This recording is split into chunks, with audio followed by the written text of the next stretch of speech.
이 회당장 야이로는 예수님은 무엇이든지 다 할 수 있다는 것을 믿었죠. 사람의 목숨이 붙어 있을 때에 한 가닥 희망이라는 것이 있습니다. 살릴 수 있다는 그런 희망이 있죠. 숨이 멈췄을 때에 그때 희망은 사라집니다. 왜냐하면 이 사람은 죽었으니까. 이 야이로는 외딸이 죽어가는 상황 속에서 급히 예수님을 찾아왔잖아요. 예수님을 모시고 집에 가던 중에 아이가 죽었다라는 그런 소식을 들었습니다.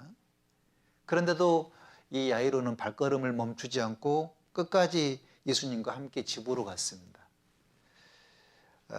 여기 5장 39절 한번 볼게요. 이렇게 나와 있죠. 들어가서 저희에게 이르시되 너희가 어찌하여 환호하며 우느냐, 이 아이가 죽은 것이 아니라 잔다 하시니, 이렇게 나와 있지 않습니까? 그리고 이 아이가 죽은 것을 저희가 비웃더라. 예수께서 저희를 다 보내신 후에 아이의 부모와 또 자기와 함께한 자들을 데리시고 아이 있는 곳에 들어가사, 이렇게 나와 있습니다. 여러분, 믿음이라고 하는 것은 늘상 우리가 들어왔던 그런 말씀인데, 무엇인지 다 할 수 있는 예수님을 믿는 것이 믿음이라 그랬으니까 예수님은 다 할 수 있다라는 것, 전능하신 하나님이다라는 겁니다. 내 말이 내가 믿으면 하나님의 영광을 보리라 하지 아니하였느냐, 이 말씀이 어디가 있죠? 요한복음 11장에 있습니다. 마르다는 예수님께서 나는 하나님의 아들이다, 부활이 있다, 그러니까 내가 믿느냐 그랬을 때에 마르다가 예, 제가 주님을 믿습니다 라고 얘기를 했죠. 그 말이 끝나자마자 나사로를 살려줄 테니까 돌을 옮겨 놓으라고. 그때 이 마르다의 얘기는 아이고, 예수님 죽은 지 나흘이 지났습니다. 그리고 벌써 시체 썩는 냄새가 납니다. 이렇게 말을 했습니다. 예수님께서 그러고 나서 이 마르다에게 했던 말씀이 내 말이 내가 믿으면 하나님의 영광을 보리라 하지 아니하였느냐, 이렇게 말씀을 하게 된 겁니다. 그렇습니다. 믿어야지만이 하나님의 능력을 체험할 수 있습니다. 믿음이라고 하는 것은 끝까지 믿어서 결과를 봐야 되는 겁니다. 끝까지 믿는 믿음이 있어야지만이 하나님의 영광을 보게 되는 겁니다. 자, 이 야이로는 주님께서 걸음을 빨리 저쪽에서 갔으면 하는 그런 바람이 있었겠죠. 그런데 무리가 옹이했다 그랬으니까 움직이는 발걸음이 더뎠을 겁니다. 예수님께서는. 얼마나 이 야이로는 마음이 조급했겠습니까? 거기다가 가는 도중에 혈류증 여인이 예수님의 그 옷가지에 손을 댔습니다. 그때 또 지체가 됐잖아요. 예수님께서는 혈류증 앓은 그 여인을 낫게 해주셨고, 그리고 그 여인과 대화를 하고 있는 도중에 회당장의 집에서 사람이 와서 이렇게 말했지 않습니까? 당신의 딸이 죽었나이다. 선생을 더 괴롭게 마소서. 얼마나 안타깝고 답답했겠습니까? 요한복음 11장에서도 예수님께서는 이렇게 행동을 하셨죠. 나사로가 병들었다람을 들으시고 그 계시던 곳에 이틀을 더 유했다라고 말씀하셨습니다.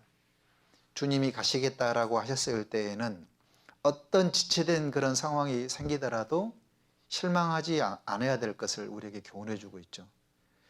주님은 말씀을 붙잡는 사람들을 결코 실망시키지 않는다라는 겁니다. 이 야이로에게 그랬잖아요. 두려워하지 말아라. 믿기만 해라. 주님은 시간을 초월해서 역사하신 분이기 때문에 어떤 경우에도 실망하지 말라라는 겁니다. 주님은 전능하신 분이기 때문에 어떤 경우에도 어떤 상황에도 말씀을 믿어야 된다라는 겁니다. 더딜지라도 기다려야 되는 거예요.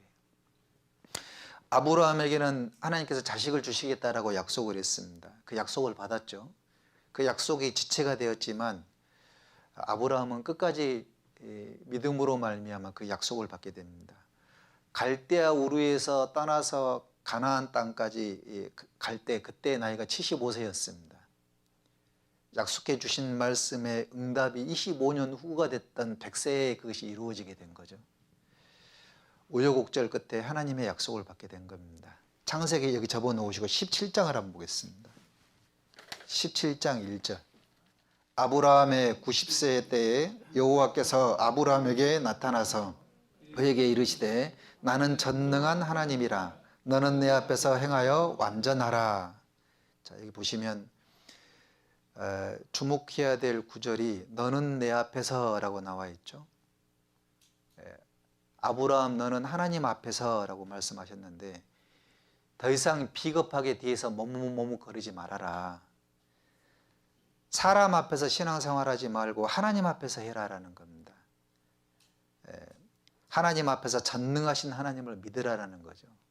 자꾸 너 생각으로 가지 말고 사람의 생각을 앞세우지 말고 하나님 앞에 좀 서 있으라라는 거죠.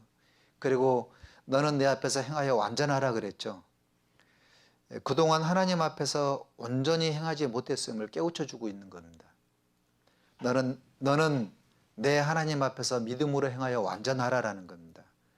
더딜지라도 믿음으로 기다리라. 자신의 수단과 방법을 동원해서 하나님의 뜻을 거스리며 살지 말라라는 거죠. 이 아브라함은 온전한 믿음이 서기까지 우여곡절이 많았던 겁니다. 믿음은 아무나에게 주어지는 게 아닌 거예요. 믿지 아니하면 정령이 굳게 서지 못하리라라는 말씀이 있는데 하나님의 뜻이 지연될 때에도 인간의 편에서 할 일은 끝까지 믿어야 된다는 겁니다. 두려워하지 말고 믿기만 해라. 그리하면 너의 딸이 구원을 얻으리라. 누가복음 8장에 이렇게 나와 있습니다. 자, 우리는 본문에서 회당장 야이로와 주님이 걸어가시는 길에 혈류증 앓은 여인이 갑자기 개입이 됐습니다. 그래서 주님이 그 사람에게 더 관심을 기울이고 야이로의 문제는 뒤로 제껴놓는 것처럼 이렇게 보여질 수가 있습니다.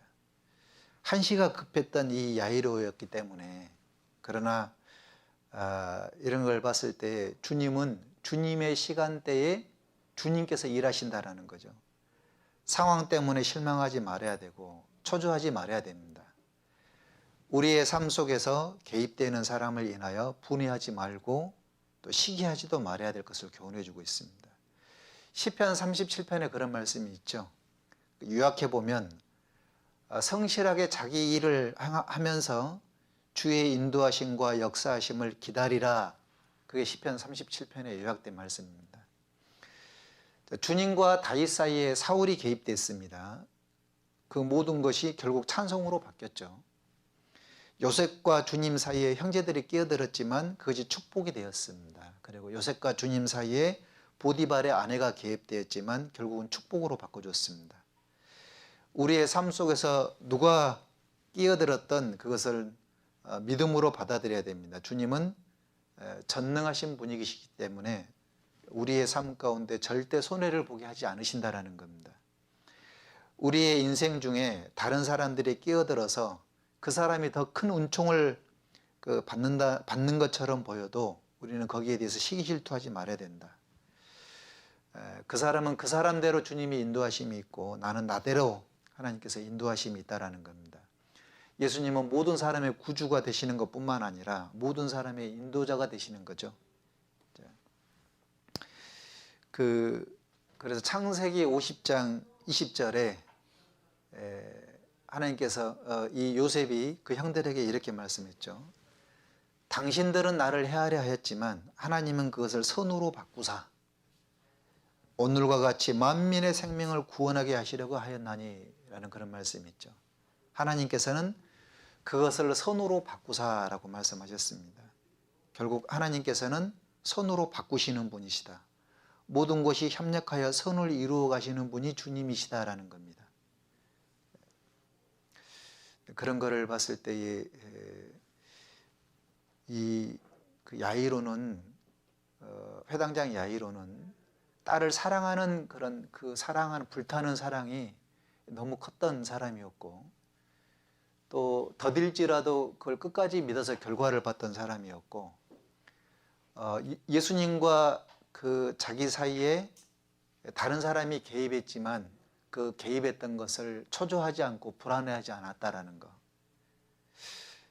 그리고 그런 거를 봤을 때 그 하나님께서는 모든 것을 손으로 이꾸신다.